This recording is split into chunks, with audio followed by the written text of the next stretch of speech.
সম্প্রতি সোশ্যাল মাধ্যমে আমি দেখলাম দক্ষিণ কোরিয়ার জনপ্রিয় ইউটিউবার দাউদ কিম সে মসজিদ নির্মাণ করেছে এবং এই মসজিদ নির্মাণ করতে গিয়ে অনেক টাকা সে খরচ করেছে।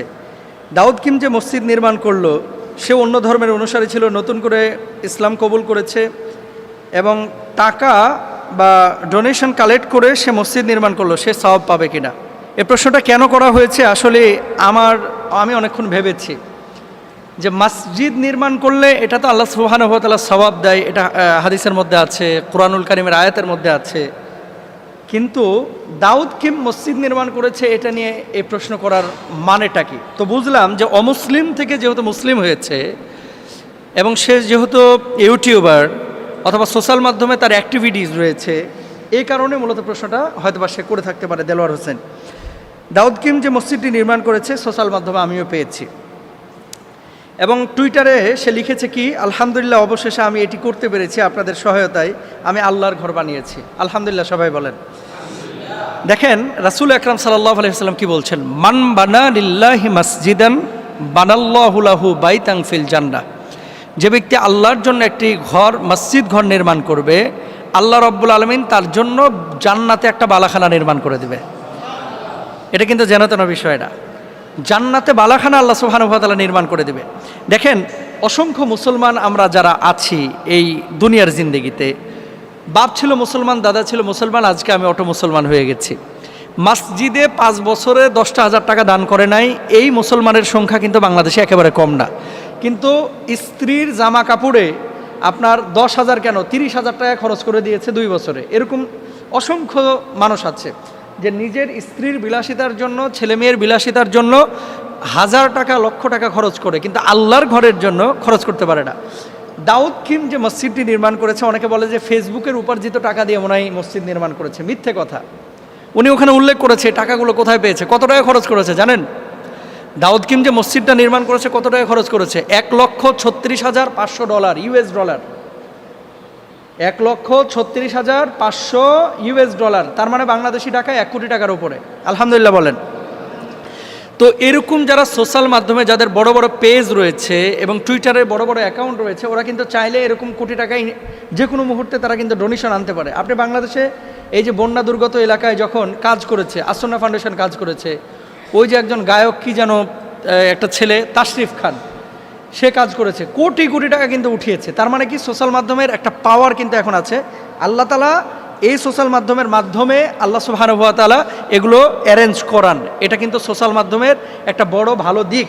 এটাকে চাইলে কেউ ভালোভাবেই ব্যবহার করতে পারে, কেউ খারাপভাবে ব্যবহার করতে পারে। আম পেকেছে, দেখেন একটা ছুরি আপনি বাজার থেকে কিনলেন, ওই আমটাকে আপনি ছুরি দিয়ে কাটতে পারেন, আবার ওই ছুরি দিয়ে আপনি মানুষকেও কাটতে পারেন। তো ছুরির কিন্তু কোনো দোষ নাই। ছুরিটা দিয়ে আপনি কি করছেন? আম কাটছেন। এই ছুরি দিয়ে আপনি গরু কাটছেন, এই ছুরি দিয়ে আবার মানুষকে কাটছেন। তো মানুষ কাটলে আপনি হারাম করলেন। আর যখন আপনি আম কাটছেন, যখন আপনি হালাল গরু কাটছেন হালালভাবে বৈধ উপায়ে, তখন আপনি সওয়াবের কাজ করছেন, তাই না? সোশ্যাল মাধ্যম এমন একটা জিনিস, ফেসবুক, টুইটার, ইন্টারনেট, ইউটিউব, এগুলো আপনি কোন মাধ্যমে ব্যবহার করছেন? আপনি কি ইসলামিক কাজে ব্যবহার করছেন নাকি অনইসলামিক কাজে ব্যবহার করছেন? যদি ইসলামিক কাজে ব্যবহার করেন, এই ফেসবুক আপনাকে জান্নাতে নেবে। আর যদি অনইসলামিক কাজে ব্যবহার করেন, এই ফেসবুক আপনাকে জাহান্নামে নেবে। ফেসবুকে বিভিন্ন গ্রুপ আছে যারা কোরআন তেলাওয়াত শেখাচ্ছে, এই লেকচারগুলো, ইসলামিক লেকচারগুলো আপনারা পাচ্ছেন, সওয়াবের কাজ। এখন দাউদ কিম যে মসজিদটা নির্মাণ করেছে, অবশ্যই এই কাজটা সে ভালো কাজ করেছে এবং অমুসলিম হয়ে যে কাজটি করেছে, এটা মুসলমানদের জন্য একটা বড় শিক্ষা এর মধ্যে সে রেখেছে। দেখেন সৌদি আরবে সে কিন্তু হজ্জেও গিয়েছে, উমরাও করেছে। তো কাবা যখন সে দেখেছিল, সে তার অনুভূতি প্রকাশ করেছিল যে স্পিরিচুয়ালি এই অনুভূতিটা এটা ভাষায় প্রকাশ করার মতো না।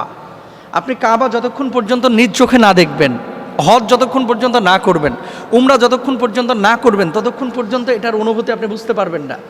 ব্রিটিশ গায়িকা, ব্রিটিশ নায়ক, ব্রিটিশ খেলোয়াড়, অন্য ধর্মের অনেক বড় বড় ফুটবল তারকা যারা চেলসিতে খেলে, বার্সেলোনায় খেলে, এরা ইসলাম গ্রহণ করার পরে যখন কাবায় গিয়েছে, তাওয়াফ করেছে, তারা তাদের অনুভূতি প্রকাশ করেছে। এই দাউদ কিমও অনুভূতি প্রকাশ করেছে।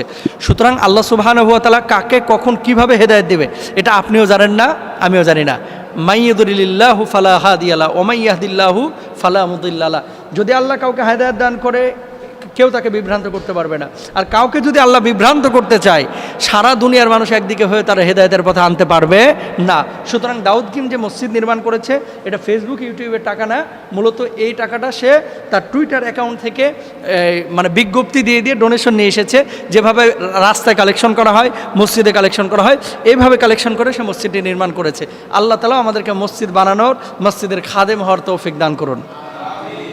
সুলতান সুলেমান, তারপরে হুররাম সুলতান, তারপরে এই ধরনের এই যে ইউসুফ জুলেখা, এই ধরনের নাটক সিনেমাগুলো প্রচার করা হচ্ছে এবং ম্যাগাজিনে তাদের গল্প লেখা হচ্ছে, এগুলো পড়া বা দেখা যাবে কিনা। 2 নম্বর, বাংলাদেশে একজন আর্টিস্ট তুরস্ক থেকে আসতেছে, তার অনুষ্ঠানে আমরা যেতে পারবো কিনা।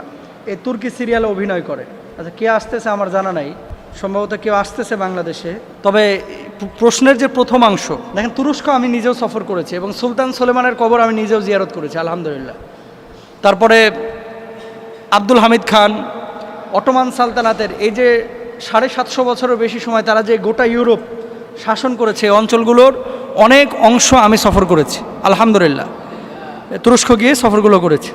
আমাদের বাংলাদেশে যে সিরিয়ালগুলো এবং তুর্কিরা যে সিরিয়ালগুলো নির্মাণ করেছে, এই সিরিয়ালগুলো মনে করেন ফ্রেমটা অটোমানদের রেখেছে, ফ্রেমটা, আর ভেতরের গল্প অনেক কাটছাট করা হয়েছে। কেন আমি বলি, সুলতান সুলেমান, তারপর আব্দুল হামিদ খান, তারপরে অন্য অন্য এই সুলতানদের মানে বংশধরের যে সমস্ত মানুষগুলো ছিল, সবাই যে সারাক্ষণ মেয়ে নিয়ে আর প্রেম নিয়ে ব্যস্ত থাকতো, বিষয়টা এরকম না। কিন্তু সুলতান ফাতে মোহাম্মদ ইস্তাম্বুল বা কুস্তুনতুনিয়া যিনি জয় করেছিলেন, আল্লাহওয়ালা ছিলেন, আল্লাহওয়ালা। আল্লাহ রসুল বলেছিলেন যে আমার উম্মতের মধ্যে এক শ্রেণীর উম্মত আসছে যাদের হাতে কুস্তুনতুনিয়া মানে ইস্তাম্বুল বিজয় লাভ করবে। এই ইস্তাম্বুল বিজয় যারা লাভ করবে, এই ইস্তাম্বুল জয় যারা লাভ করবে, এদেরকে আল্লাহ সুবহানাহু ওয়া তাআলা বদরি সাহাবীদের মতো মর্যাদা দেবে, আর বদরের যুদ্ধ যারা করেছে তাদের মতো মর্যাদা দেবে। তো সুলতান ফাতে মোহাম্মদ, ওনারা কুস্তুনতুনিয়া জয় করেছে, ওনারা সেই মর্যাদা পাবেন। ওনারা আল্লাহওয়ালা ছিলেন এবং ঈমানের জোরে কিন্তু তারা জয়লাভ করেছিলেন। তো এরকম সারাক্ষণ যদি প্রেম নিয়ে, নারী নিয়ে মত্ত থাকতেন, এই বিজয়কে আল্লাহ তাআলা তাদেরকে দিতেন। এবার আসেন রাষ্ট্রনায়ক, ধরেন কথার কথা, এই যে সৌদি আরবের যে প্রিন্স যারা আছে, 5 ভাই, 4 ভাই ভালো, 1 ভাই খারাপ।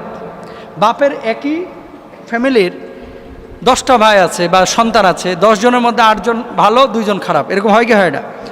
সুলতানদের মধ্যে কিছু সুলতান এরকম ছিল যারা বিলাসী জীবনযাপন করত। ইভেন এদের কাপগুলো স্বর্ণের বানানো, চামচগুলো স্বর্ণের বানানো। যেখানে যে কোমটে মূত্রত্যাগ করত, সেই মূত্রত্যাগের কোমটের ওপরে স্বর্ণের ফ্রেম লাগানো। এখনও আছে এই সমস্ত বিল্ডিংগুলো, এরা রক্ষণাবেক্ষণ করে রেখেছে, তুরস্ক গেলে দেখতে পাবেন। তো বিলাসী জীবনযাপন করেছে, এটা তাদের একান্ত নিজস্ব ব্যাপার। কিন্তু সমস্ত সুলতান বা এই অটোমান সালতানাতের পুরো সময়গুলো যে এভাবে কেটেছে, বিষয়টা কিন্তু এরকম না। আমর ইবনুল আস, আবু আইয়ুব আল আনসারি রাদিয়াল্লাহু তাআলা আনহু, নবীজি সাহাবী, তার বয়স ছিল 82 বছর, বুড়া হয়ে গেছে। ওই যে নবীজি বলেছিল ইস্তাম্বুল যে জয়লাভ করবে তাকে বদরি সাহাবীদের মতো মর্যাদা দেওয়া হবে, এই 82 বছরের বুড়া সাহাবী ঘোড়া নিয়ে তুরস্ক চলে গেছে। সুবহানাল্লাহ বলবেন না? আরে একা না তো, ওনার সাথে আরও অনেক সাহাবী ছিলেন। সৌদি আরব থেকে তুরস্কের দূরত্ব মিনিমাম 3000 কিলোমিটার। কয় হাজার কিলোমিটার? 3000 কিলোমিটার ঘোড়াতে চড়ে গেছে ইস্তাম্বুল জয় করবে। উনি সাহাবী আবু আইয়ুব আনসারী রাদিয়াল্লাহু তাআলা আনহু সরাসরি নবীজিকে দেখেছেন। এই বুড়া সাহাবীদেরকে নিয়ে ইস্তাম্বুল জয় করতে পারে নাই, ওখানে খ্রিস্টানদের এত পাওয়ার ছিল। পরে ওনার কবরটা উনি ওসিয়ত করে গেছিলেন, যদি আমি এখানে শহীদ হয়ে যাই, আমার লাশটা আর ফিরে নিয়ে যাবে না ঘোড়াতে করে, আমাকে এখানেই দাফন করবা। এই জন্য আবু আইয়ুব আনসারী রাদিয়াল্লাহু তাআলা আনহুর এই কবর কিন্তু ইস্তাম্বুলের কিনারায়, তুরস্কে। অথচ নবীজির সাহাবী কত দূর, আবু আইয়ুব আনসারী রাদিয়াল্লাহু তাআলা আনহুর কবরটা আমি জিয়ারত করেছি। যেটা বলার উদ্দেশ্য, এই সুলতান সুলেমানের যে ক্যারেক্টার আপনারা দেখেন, এখানে কিছু গল্প সত্য, কিছু গল্প এখানে কাটছাট করা হয়েছে, কিছু গল্প প্রেম, রিলেশনশিপ, এগুলো এখানে ঢুকানো হয়েছে এবং এগুলো মানুষের মানে খোরাক তৈরি করার জন্য, মানুষকে একটু মানে আগ্রহ তৈরি করার জন্য, আকর্ষণ করার জন্য এগুলো করেছে।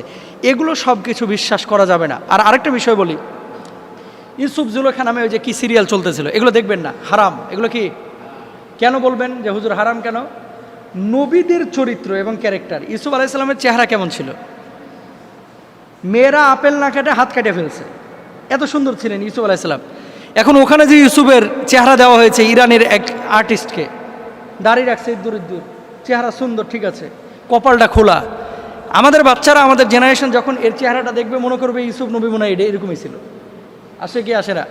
তো কোনো নবীর চরিত্র কেউ এভাবে দিতে পারে না, এবং এটা জায়েজও নাই। কোনো সাহাবীর চরিত্র দেওয়া জায়েজ নাই।